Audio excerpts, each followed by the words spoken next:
શનિવાર આવે ને એટલે ઘણા લોકોના ઘરમાં અડદની દાળ રેગ્યુલર બનતી હોય છે.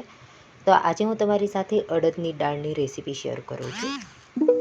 હવે એના માટે અડદની દાળને 3 થી 4 વખત પાણીથી સરસ રીતે સાફ કરીને ઉકળવા મૂકવાની છે.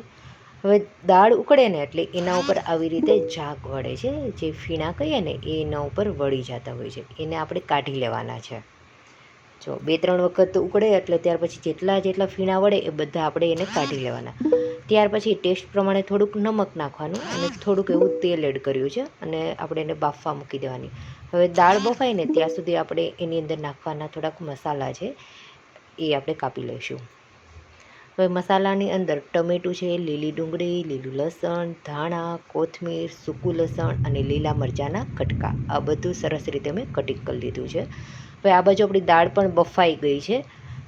જો એક વખત હાથથી ચેક કરી લેવાની કે ભાઈ પ્રોપર બફાઈ ગઈ છે કે નહીં. જો ના બફાણી હોય તો ફરી વખત એક વિસલ વગાડીને દાળ બાફી લેવાની.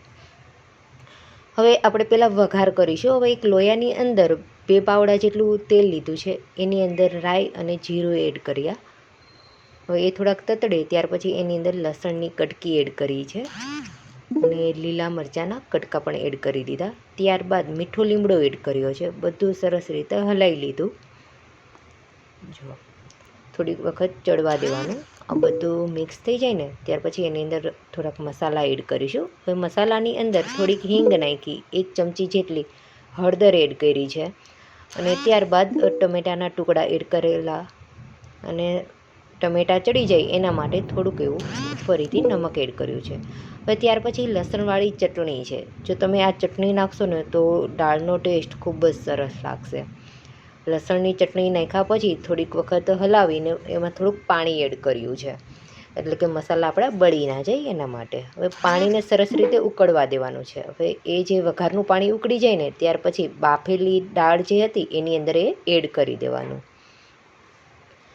હવે આ દાળની અંદર આપણે વઘાર એડ કર્યો છે. ફરી વખત બધું મિક્સ કરી દેવાનું. ગેસની ફ્લેમ ચાલુ જ છે અને આ સ્ટેજ ઉપર આવી રીતે આપણે દાળને વલોવી લેવાની છે. એકદમ કઢી જેવી નથી કરી દેવાની, થોડી વાર જ વલોવાની છે.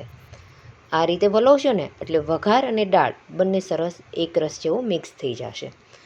હવે ત્યાર પછી થોડીક દાળ ઉકળે ને એટલે એની અંદર લીલું લસણ, લીલી ડુંગળી અને લીલા ધાણા એડ કરી દઈશું. હવે આ બધું એડ થઈ ગયું છે. ફરી વખત સરસ બધું મિક્સ કરી દેવાનું અને લાસ્ટમાં આપણે થોડુંક એવું લીંબુ એડ કરીશું. જો આ દાળ ઉકળી છે, હવે આપણે લીંબુ એડ કરી દઈએ. જો હવે ગેસ આ સ્ટેજ ઉપર ગેસ તમારે બંધ કરી દેવાનું છે. હવે આપણી આ દાળ તૈયાર છે. પીરસતી વખતે 1 ચમચી ઘી એડ કરશો ને તો ખૂબ જ ટેસ્ટી દાળ લાગશે.